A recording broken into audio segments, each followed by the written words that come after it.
Mussels, very well-known species in both the Mediterranean and Atlantic Ocean, essentially temperate environments. They are filter feeding by accumulators, so this is the reason why they have been used since a long time for biomonitoring programs. They have also nice opportunity to be used in cage, so we can overcome all the drawbacks due to the natural adaptation to different environments that usually affect biomonitoring programs. And biomarkers, of course, is one of the central topics of this school. Biomarkers are biological variables that can belong to molecular biology, to biochemistry, to physiology, but also simply to morphological evaluations that should suggest the health status of an organism that has been exposed to pollutants. There is a very long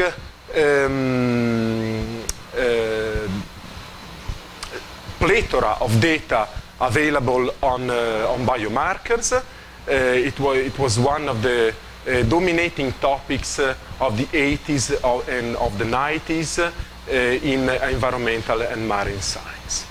If one asks what are the best biomarkers that have been developed so far, we have a common response that is metallothioneins that are very robust and utilized biomarker of exposure to heavy metals, and the cytochrome P450 that are robust and largely used biomarker of exposure to organic chemicals, with the large distinctions that the cytochromes, they does not apply to studies in invertebrate species because they behave in a completely different ways, and the isoforms responding to organic chemicals such as the CYP1A1 are not expressed or expressed at very, very low levels. So I will drive your attention to metallothioneins and its use as biomarker of exposure in marine organisms. Try to give you an historical overview. So there is a huge prior knowledge on metallothioneins. These are proteins that have been found in 1950 by two American scientists, Margos and Valli, who found cadmium-binding proteins in the kidney of the horse. So this is the first information. They have characterized a lot such proteins. They are cytosolic with a low mass, with a very particular primary structure with 30% of cysteines, a high affinity for heavy metal binding in the ionic forms, no secondary structure, and so on. So these proteins are essentially ubiquitous, meaning that we can find in different species, from bacteria to lower and higher eukaryotes. As I told you, there is a huge prior knowledge that we can call bottom-up knowledge. So it's something that belongs to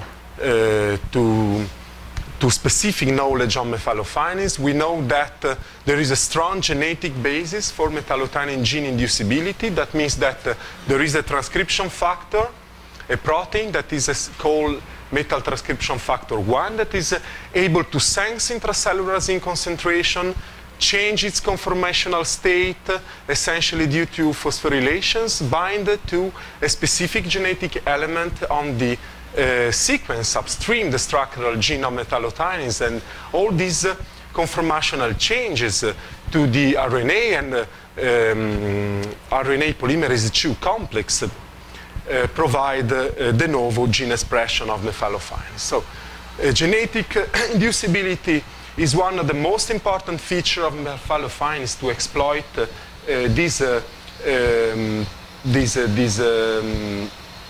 this protein as a biomarker of exposure, because not only zinc, but different metals can induce de novo expression of metallothioneins and de novo synthesis of metallothioneins. The same genetic inducibility is expected to be present also in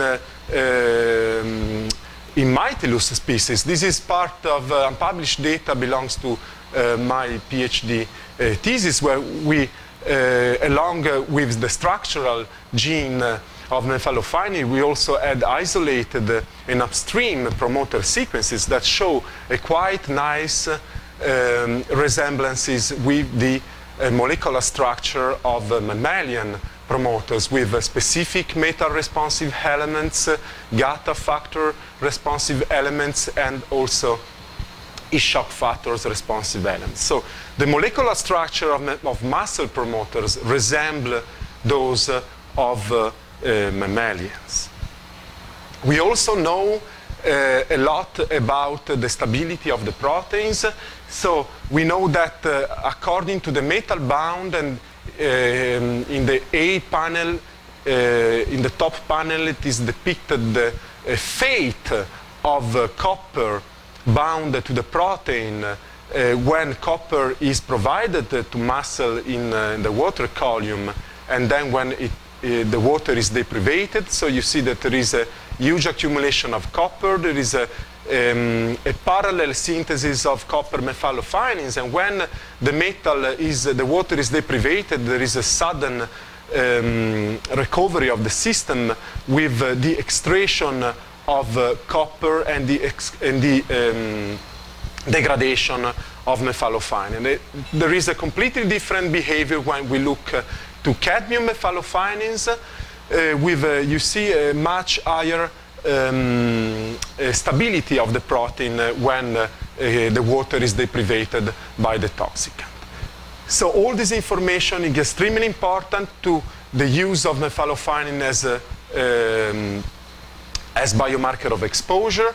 And another important issue is that more than biomarker of exposure to heavy metals, metallothionein as a protein should be used as biomarker to cadmium exposure, because there is a clear accumulation of cadmium in the cytosol of animals that have been exposed essentially only to cadmium. So this is the prior knowledge that, as I told you, we have data on the binding of metals to the proteins, we have kinetic data, we have structural data. All this prior knowledge can be used to try to describe emerging protein properties of the system, and in that case is the utilization of such molecular feature as a biomarker of exposure and as a tool for the protection of the environment. So when I started my PhD thesis, all this information was already available. We wanted to try if using molecular biology could provide a better utilization of metallothionein to overcome the limitation of the strong bias towards cadmium exposure and accumulation of cadmium metallothioneins. So we isolated the two genes belonging to multi-component families. So there is metallothionein is a very interesting topic in the tissues of mollusks, because they are expressed in several isoforms. We could count at least 7 to 8 different components. So they could be more than polymorphic genes, could be distinct gene families that arose from duplications and so on. But we could at least identify 2 families that have been called metallothionein 20, metallothionein 10, according to their behavior on electrophoretic SDS page separation. These sequences are similar but not identical, so we could design specific primers and develop a real-time PCR assay to distinguish the two genes. So the first data that I would like to show you that the two families behave in a very different way. We have one gene, metallothionein 10, that is hugely expressed. This is the plot of the metallothionein 10 that is exactly the same kinetics of amplification of a housekeeping gene, actin, meaning that this gene is a constitutive one, whilst when we look to the other gene, MT20, we observe completely different behavior, meaning that this gene is almost not expressed, is tightly repressed under normal condition. So this was the starting point. This knowledge was not completely original. In fact, in mammalians, there is a huge amount of information, and this situation resembles exactly what happens not only in mammals, but also in fish, where there are two distinct families with one gene behaving more like an housekeeping gene than a gene responding simply to an external stimulus. When we made exposure of mussels to different heavy metals, we were quite surprised to find that metallothionein 20 was almost insensitive to copper. So it could not respond to copper induction. This is the control plot. This is copper plot. So very, very few differences in the threshold cycle that could not provide any statistical difference between the expression of these two genes. And the expression of metallothionein 20 is dramatically induced by the exposure to cadmium. You see more than 2,000-fold induction when cadmium was present in the column water. Conversely, metallothionein 10 that is highly expressed at basic level, this is the plot of metallothionein 10, so this is the control. This was parallel to the black curve, but it is the gray one, the effect of copper, and this was the effect of cadmium. So the metallothionein 10 that is highly expressed at basal level was still even to be induced by both inducers, by cadmium and copper, essentially at a similar extent. Okay, so this was a new finding that we could use in the field to demonstrate that metallothioneins at molecular level could be used in a better way than the protein as a biomarker of exposure and distinguish between heavy metals present in the water. Another nice feature of metallothionein 20 that we found, I told you that it was almost insensitive to copper, but when copper was added, or better, when the water was added of hydrogen peroxide along with copper, there was a dramatic induction of metallothionein 20, demonstrating that this gene was not only able to respond to cadmium, but also to hydroxide radicals that are formed in the cells through the Fenton reaction when metals are present along as with hydrogen peroxide.